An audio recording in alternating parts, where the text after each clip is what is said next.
تحكي شي عن انه نحن عم نفوت نضغرب علاقة وهيك.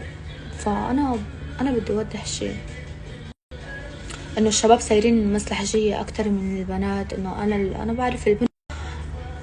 أنا ب 2018 أكلت ضرب لحديت هلا ما حدا بيعرفه.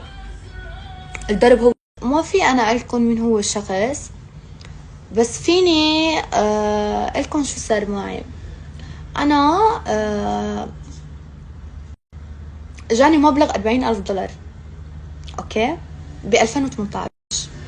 فأنا مثل ما هني 40,000 دولار أنا هيك بوبي وصغيرة ويعني ما بعرف شي، ويعني هو اللي مربيني على إيده.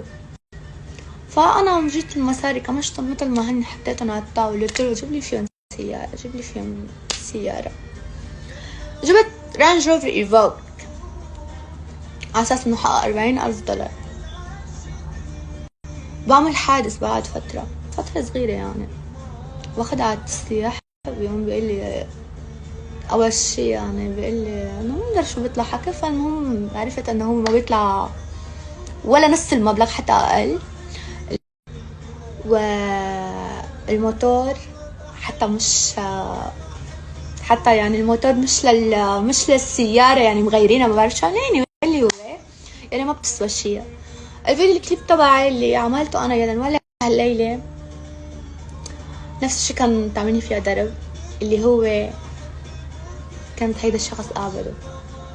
تتخيلوا كل هدول القصص، في كتير قصص انتم ما بتعرفوها، بس انا تعلمت هيدا الشي كتير منه درس. لانه الشخص اللي بده يفوت فيني بس بعد ما اكتشفت وعرفت انا، تخيلوا انا لا قد كنت محافظه هيدا الشي وعرفت وما جيت واجهته. لما فتره لو واجهته قلت له انت كات كات كات كات، هدول كانوا شي هيك جواتي عم يقتلوني، مش على قيمه المصاري. اليوم انت بدك تحب شخص حبه كهو، مش تحبه كمصلحه. بدك تحبني كمصلحه غادي هيك حبيبي. بس انا اكتشفت انه مش بس هو، اكتشفت انه كل الشباب هلا صايرين يعني يمكن 5% ما عم يفوتوا بالبنت كمصلحة.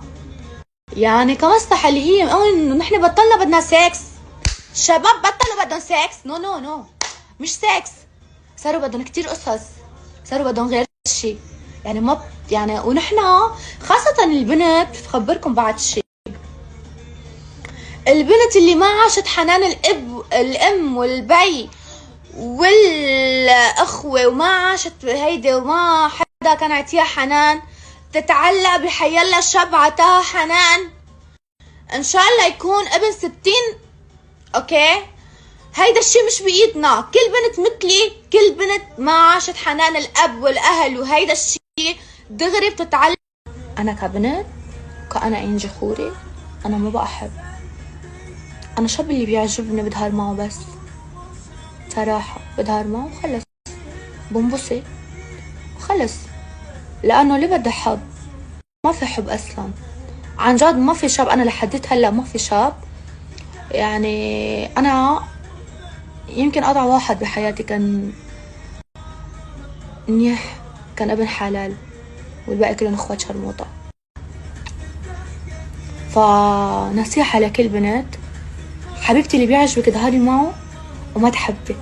نصيحة جايز بدي اخبركم شو صار معي والله العظيم من شي يومين ثلاثة. ما تتخيلوا شو اللي صار معي أول مرة بحياتي يعني بتصير معي.